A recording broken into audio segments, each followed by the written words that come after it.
ఉన్నామని చెప్పేసి కూడా చెప్తూనే ఉన్నారు.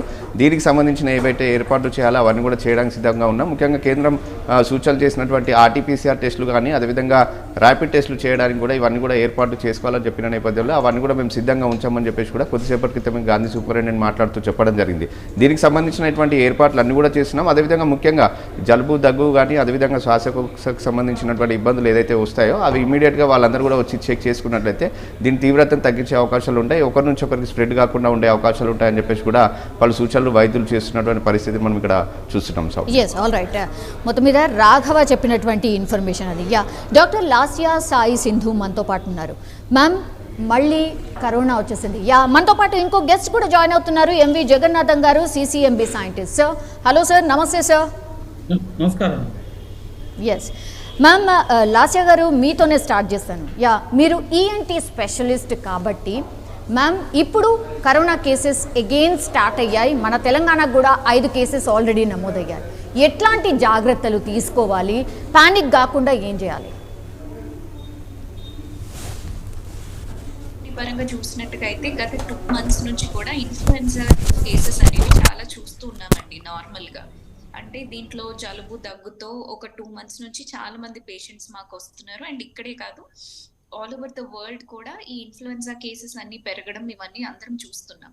కాకపోతే ఏంటంటే పాస్ట్ ఎగ్జాక్ట్లీ ఒక ఫ్యూ డేస్ నుంచి ఒక మంత్ నుంచి కూడా మనం చూసినట్టుగా అయితే కేరళలో కేసెస్ రావడము, అలానే కేరళ నుంచి మళ్ళీ తమిళనాడు ప్లస్ ఇప్పుడు కర్ణాటక అండ్ ఇవాళ తెలంగాణలో కూడా కేసెస్ ఉన్నాయని చెప్పి మనం వింటున్నాం. సో దీంట్లో ఏంటంటే మనకి ఇవన్నీ ఒక చోట బయటపడుతున్నాయో ఒక చోట బయటపడట్లేదంటే ఇది ఓన్లీ కేవలం టెస్టింగ్ ని బట్టి డిపెండెంట్ అయి ఉంటుందండి. సో స్ప్రెడ్ అవ్వడం డెఫినెట్లీ ఇది ఫాస్ట్ గా స్ప్రెడ్ అవుతుందండి. ఓన్లీ థింగ్ నంబర్స్ అనేవి డెఫినెట్లీ మనం టెస్ట్ చేస్తే గానీ మనకు తెలీదు ఏది ఏ టైపు అన్నది. బట్ ఒక్క విషయం ఏంటంటే డెఫినెట్లీ ఈ కోవిడ్ వేరియంట్ JN1 ఏదైతే ఉందో ఇది ఒమిక్రాన్ సబ్ టైపే కాబట్టి పెద్దగా మనం అందరం కంగారు పడాల్సిన అవసరం అయితే ఏం లేదండి. అండ్ ప్లస్ మామూలు జాగ్రత్తలు అంటే హై రిస్క్ ఉన్న వాళ్ళు, ఎస్పెషల్లీ అంటే 60+ years ఉన్న వాళ్ళు కానీ లేకపోతే ఏదైనా కిడ్నీ రిలేటెడ్ సమస్యలు ఉన్న వాళ్ళు కానీ, ఇమ్యూనో కాంప్రమైజ్డ్ అంటే క్యాన్సర్ కి ట్రీట్మెంట్ తీసుకుంటున్న వాళ్ళు, చాలా చిన్న పిల్లలు అండ్ ఇలాంటి వాళ్ళందరూ మటుకు తప్పకుండా కొంచెం జాగ్రత్త వహించాల్సి వస్తుందండి. మీరు ఎప్పటికప్పుడు కొంచెము జనాల్లో జాగ్రత్తగా ఉండడము, లైక్ కోవిడ్ కి ఏమేమి ఫాలో అవ్వాలో కొత్తగా ఎవరు చెప్పాల్సిన పని లేదండి. మాస్క్, హ్యాండ్ శానిటైజేషన్ అండ్ ఎవరికి వాళ్ళు జాగ్రత్తగా ఉంటే ఎస్పెషల్లీ పబ్లిక్ ప్లేసెస్ లో ఈ బాధ్యతగా మనము నిర్వహించుకుంటే అదే మెయిన్ అండి మనకి. మ్యామ్, ఇప్పుడు పేషెంట్ల సంఖ్య క్రమక్రమంగా పెరుగుతుంటుంది కాబట్టి అగైన్ మాస్క్ అనేది ఎంత ఇంపార్టెంట్గా ఉండబోతోంది.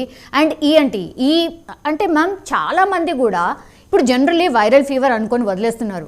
అప్పుడు ఎంతైతే సీరియస్నెస్ ఉండిందో ఇప్పుడు అసలు ప్రజల్లో లేదు. మాస్కులు పెట్టుకుంటున్నారు, లేకపోతే లేదు.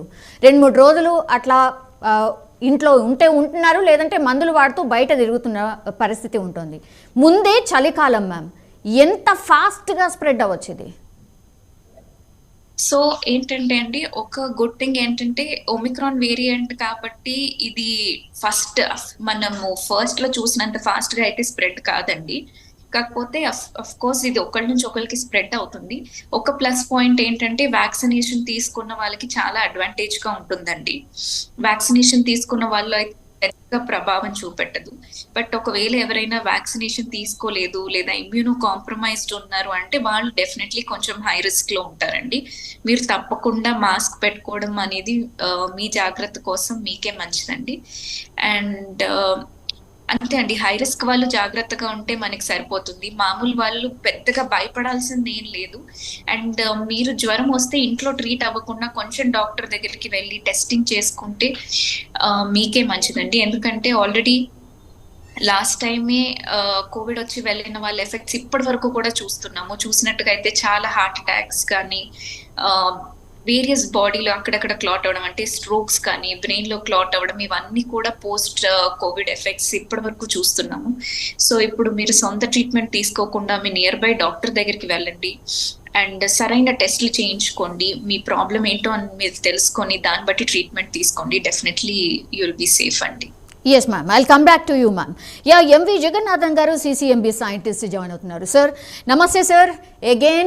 మనం మళ్ళీ ఇంకోసారి కరోనా గురించి మాట్లాడుకోవాల్సిన సిచ్యువేషన్ వచ్చేసింది sir. Sir, covid JN.1 variant ప్రబలుతున్న నేపథ్యంలో కేంద్ర వైద్య ఆరోగ్య శాఖ రాష్ట్రాలను అప్రమత్తం చేసింది. ఇప్పుడు నిన్నటి నుంచి ఈ వార్త అందరినీ మళ్ళీ ఇంకోసారి